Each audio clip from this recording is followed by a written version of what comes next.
Hello, my name is Dr. Konstantin Schimmert. This is the correspondence between Ronald L Sanford and me. Ronald has been in Indiana State Prison since 1989 for a crime he committed when he was 13 years old. For Ronald, who is now 49 years old, the chances are not very good that he will leave prison alive. In my last letters, I asked some questions to Ronald. You will see that he does not answer everything. I have found that other things took priority for Ronald during the last summer. He hardly knew me yet and had to build up trust slowly. Also, the conditions at the prison during the COVID pandemic caused him great difficulties. But let's see what he writes next. This letter from June 29th. Good morning. Lockdown consists of being confined 24/7 to these cages. We are given a shower every third day, hopefully, and fed 2 sack lunches and what is called a hot meal every day. The lunches are all the same. For breakfast, a PB&J sandwich, cup of cereal, apple, milk, and 2 sugars. Lunch is the hot meal. For dinner, the sacks are 2 bologna sandwiches, cookies, apple, fruit drink. We have not been out of these cages in the past 7, going on 8 months, except for shower period. Think about that. Dear listeners, mail is passed out on the second shift after 6 o'clock at night. And that's it in a nutshell. Oh, we have been able to order commissary to obtain extra food for the duration of the experience. However, the limit was cut from $120 every 2 weeks to only $50. Men feeding themselves are struggling to make the limit work, but it's do or die. Whether in here or in the world where you are. So I suppose we are not so special in those respects. The next letter from Ronald was from June 29th. Good morning. I neglected to mention there are no visits, unless it's an attorney.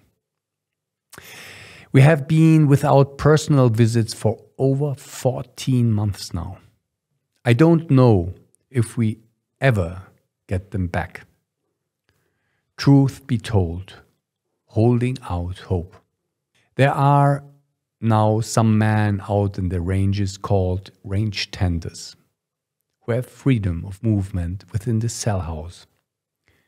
And they now pick up the trash, pass out the food and cleaning materials, and also clean the showers before showers began. Counselors walk the ranges early in the mornings during the week. Nurses bring any medication the men have been prescribed to the cages on a daily basis or as needed. Next letter from July 13th. Good morning, brother. I'm sending this to you without answering your missives because I just received 2 emails from you today, dated the 28th. And I am beside myself that they would take so freaking long to forward the text to me. It seems counterintuitive to do this if it's their intention to make money. Nevertheless, I just wanted to tell you that right offhand. Last night, I was thinking to myself, why hadn't I heard from you? Come to find out these sobs had been holding the responses. Karma is assured to this dark individual, and that gives me comfort. Ariel. So I really can understand the frustration of Ronald. These are really, really very, very bad circumstances, even for somebody who is sitting in prison. You know, sitting in the cage for 8 to 9 months without getting out, without getting fresh air, without getting the sky to see. No visits for 14 months. I mean, you are anyhow in these confinements. You're anyhow seeing every day white or gray walls, nothing else. That's really hard. Really, I can't imagine that. Really, it really hits me. How can that be? Okay, some more of that. These are very short messages because they are in this very poor system and the system crashes, and so you only can write very fast and short. So, July the 17th. Good morning, bro. I didn't know that this is going to work. Typing these extended messages and then have them erased by this dang machine is uber discouraging. I don't know. I don't have the option of cut and paste. Man, oh man, this is crazy. Thinking about what to do, Ariel. So, my reply from July the 17th. Dear Ron, sorry to hear that this system makes so much problems. I cannot understand how they can have in 2021 such an insufficient software. But anyhow, let us try to make the best out of it. You soon should receive the next snail mail from me. Maybe we can use the good old postal service. Despite being a little bit slower, it would have the big advantage that you can take your time writing. So, please either send me some data. All the best, Konstantin. July 19th. Message from Ronald.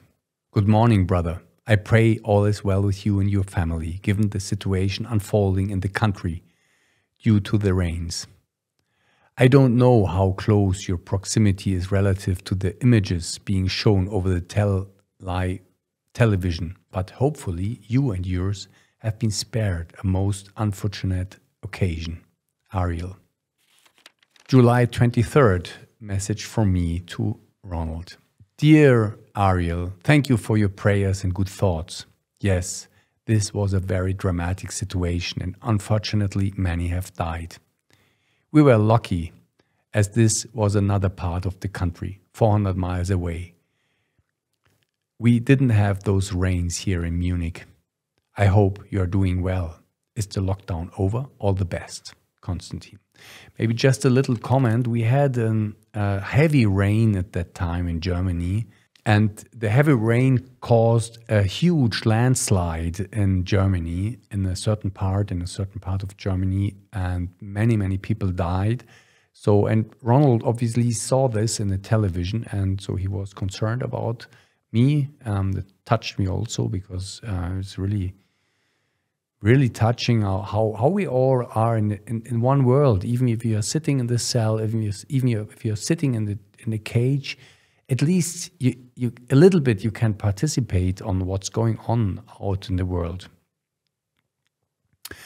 So I would say I will read now the last email, the last little letter for today. It's from July 25th from Ronald. Good morning, brother. I've received the mail date 7th and 8th in which you spoke about Viktor Frankl. I've read in search. Someone sent it to me under these circumstances some years back. I was quite intrigued and moved. I found it frightening and enlightening. I've also read Elie Wiesel's Night, which is along the same lines of their experiences during the Holocaust. Books have to be sent directly from the publisher, distributor, or bookseller. They can't come from a private source. For example, sent by you personally, or they will be confiscated, destroyed, donated, or returned at my expense. I write on a tablet provided by the prison, but it's not fully equipped like one you would use. It's closed from the internet and the apps are provided strictly by the prison. Nothing at all like something bought from the store. Chancing this lengthy message. Okay, so that's for today. Some little messages back and forward. This channel has been created to support Ronald L Sanford, a man who is sitting in Indiana State Prison since 1989. He was convicted for a crime he committed when he was 13 years old. He was a boy, he was a child. Now he is since over 30 years in prison.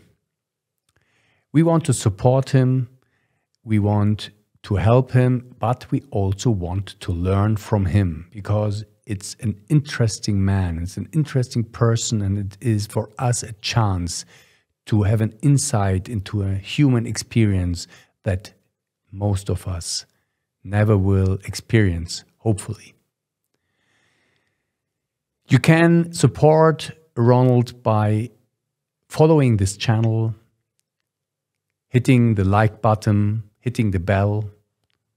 You can sign in to the petition to free Ronald, which is, you will find the link below. And we also are currently creating a GoFundMe account to support Ronald financially. So please be a little bit patient, and then we will set up an account, a GoFundMe, in order to support Ronald, to support his daily life, but also I would like to fund some money to pay a good lawyer who could assist him, because I think this cannot be the end of the game. Let's work for that. Let's work for helping Ronald L Sanford. Thank you very much for listening. Please tell others about this story, and we will create a movement. Thank you very much, and see you. Take care.